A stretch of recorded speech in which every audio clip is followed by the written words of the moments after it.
From the historic desk. God is damp, Pope declares, after monks get high on bad mead. A single batch of hallucinogenic hooch rewrites 1,000 years of theology, leaving the church and its holiest relics uncomfortably moist. Oh, sweet innocent III's famously fertile niece. You want to hear about Brother Thaddeus? Of course you do. By the soggy Shroud of Turin, what a mess that was.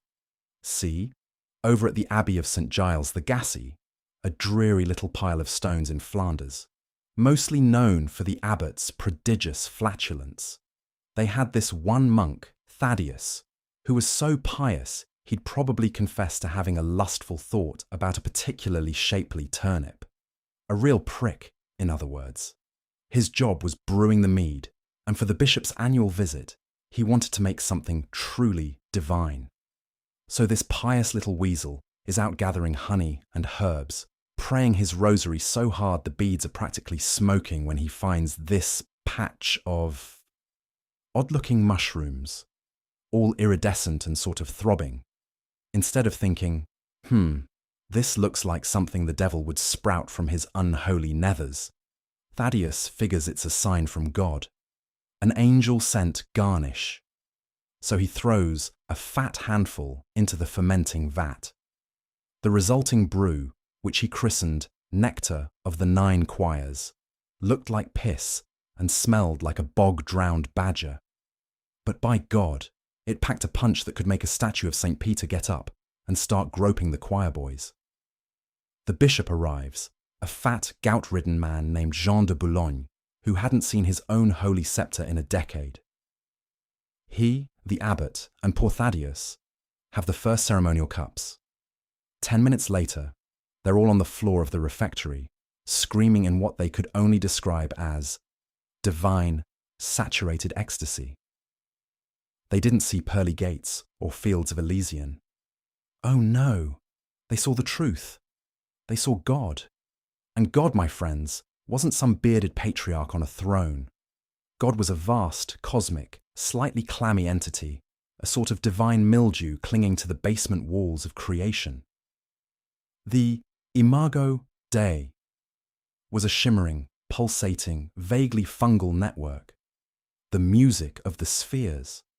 A gentle, wet, squelching sound, like a saint walking barefoot through a puddle of holy water. News travels, as it does, especially when a bishop starts excommunicating people for being offensively arid. A cask of the sacred nectar makes its way to Rome, a little gift for Pope Gregory IX. Now, Greg was a miserable bastard best known for, inventing the Inquisition and declaring that cats were Satan's preferred pet. But he and the Curia lock themselves in the Lateran Palace for a week with this mead. When they emerge, blinking and damp, everything changes. A papal bull is issued. Deus est humidius. God is dampish, declaring that the ultimate state of holiness is moisture. Dryness becomes a sin.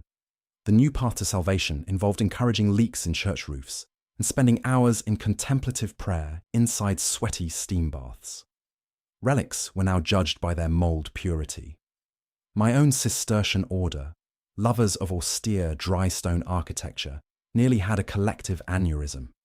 The Franciscans, dirty little beggars that they are, took to it like ducks to, like Franciscans to a puddle. For about 50 years, all of Christendom was gloriously, soggily insane. Then the original batch of mead ran out. No one could find those magical little mushrooms again. And the vision stopped.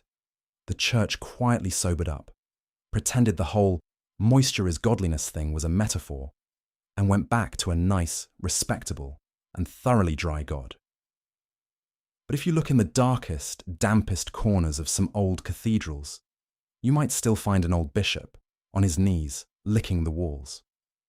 Just in case. Filed by Brother Gerald the Damp for Historic.